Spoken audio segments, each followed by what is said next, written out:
All right, you guys, these albums are so easy to put together. We're already on page 7. And here we're going to show you something that's a little bit fun.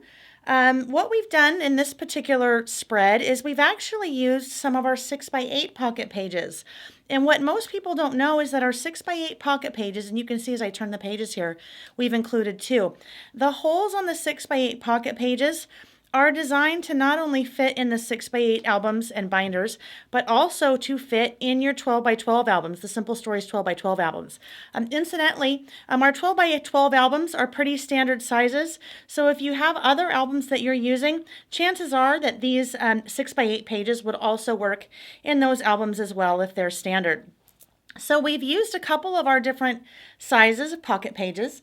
We have some new 6x8 pocket pages, and these are what we're looking at here in particular. This is our Insta Pocket Page Variety Pack, where we've introduced squares in those sizes. So 2x2 squares, 3x3 squares, 4x4 squares, and so forth. So we're just going to take a look at a few elements that we use to put together this page.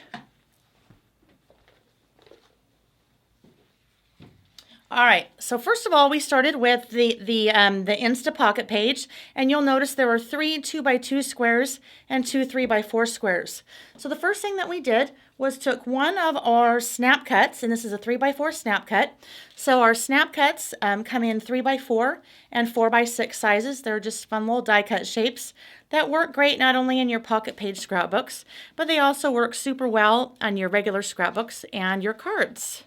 So I'm just going to insert that right there into one of my pockets. And what I like working with those is that that is see-through because it's die cut, so that when I have that in my album, I kind of get a peek of what I'm going to find underneath it.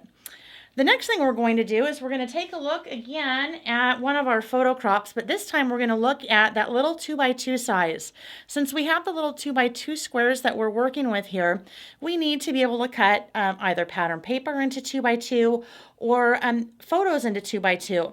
Now, if you're like me and you've ever tried to use a trimmer and cut a very small piece, such as a 2x2 piece, it gets really difficult because it's very hard to keep it straight. When you get down to that last little piece, you don't have much to hold on to. So we're going to take that 2x2 photo crop and we're going to lay it right over here, this photo of Goofy. And we're going to grab our scissors.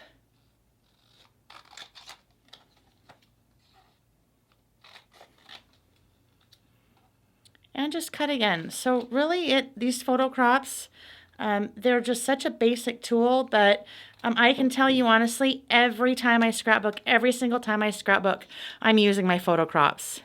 So then I just have my little 2x2 photo that I slid right in there.